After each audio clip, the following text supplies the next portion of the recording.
Good evening, everyone. It's Wednesday, December 2nd. This is your Pastor Michael Wednesday Wow video update. Good to be with you, and we have some good stuff to pass along, so I'm going to get right at it. First thing I'd like you to know is that we sent out earlier this week an email to gauge interest in folks coming to our Christmas Eve service. Plans are underway. We're really excited about it. And one of the things we're excited about is that we're doing it along with Redemption Hill Church, the church that meets here on Sunday afternoons. So that is great, and I'm really looking forward to it. But we'd like to know how many of you are planning to come. So even if you are not planning to come, either because of COVID or because you're going to be out of town or whatever the case may be, we would still like you to reply. And then if you would like to come, please reply yes, and then indicate the number of people who you think will come.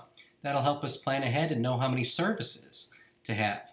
We don't want to have more services than we need, and we don't want anybody in overflow seating either for a candlelight service. So we want to plan ahead for that, and it would be really helpful if you would find that email and reply for us. Second, the month of December is going to be an opportunity for us all to participate in helping neighbors in our community who have food needs, food dependency. And so we are participating with the Urbandale Food Pantry, and our own Jacob and Rochelle Johnson and their boys are heading this up for us. We've been involved with the food pantry since its inception, and this is a great opportunity for a whole family to get involved and do something that doesn't take very much time, very much money, and makes a big difference. So it's a tangible thing that we can do this holiday season to help people in need during Christmas. And so if you would please consider at your next trip to your favorite grocery store or wherever you like to go to pick up your groceries, we would love it if you would consider picking up a few extra items for the food pantry. And what they are asking for this holiday season are personal goods, so toiletries, things like that. Secondly, cereal of any kind, your favorite. Pick out your favorite cereal, an extra box of that or a bag of that or a couple if you can, and some of your own favorite toiletries, buy 2 instead of 1. And then third, some seasonings or sauces. So that can be seasoning packets or jars. It would include jams or jellies. So if you would just at your next shopping trip pick up a couple of extra of those things, just buy your favorites or or something creative and bring that here to church. We have a shelf unit that is set up in the Narthex just for the food pantry, and we're excited to be using that to pack out the pantry and do our part in that. And if you're not participating in live worship with us, just call anytime during the week, make sure somebody is here, and stop by. Or you can just put your things in a bag and put them by the office door. And the next time someone comes by, we'll pick those up and bring them in and add them to everything that's been given. So that's great. We're looking forward to that.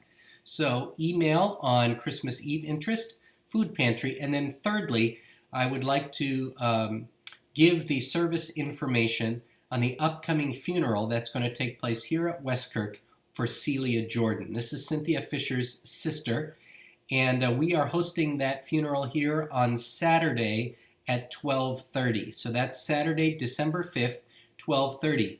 If you want to come live, you will need to bring your mask and practice social distancing, but the service will also be live streamed.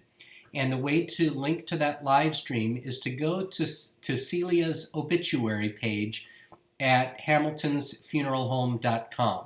So if you just go to hamiltonsfuneralhome.com, click on the upper right-hand corner, obituaries, find the obituary for Celia Jordan, and at the bottom of that obituary will be the link. And you can go there Saturday as you prepare to view it.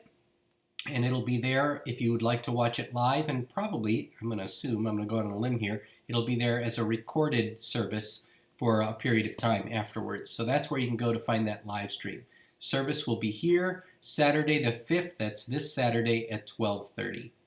And with that, I will bring things to a close. Oh, I also wanted to mention, since we're talking about services, we have not yet made a change on our policy for our regular 9 and 10:30 services here on Sunday mornings at Westkirk. So for now, we will continue to come and wear our masks and be in our social distancing protocol that we've been using.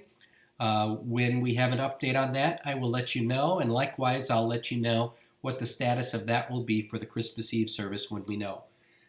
This Sunday, we are continuing our Advent series, asking those questions about the Christmas story. And the question this week is, why prepare the way? And obviously, we're going to be in one of the texts that talks about John the Baptist. And so we're going to be in the Gospel of Mark this Sunday, looking at verses 1 through 8 of chapter 1. And I just want to read verse 1. In the beginning of the gospel of Jesus Christ, the Son of God.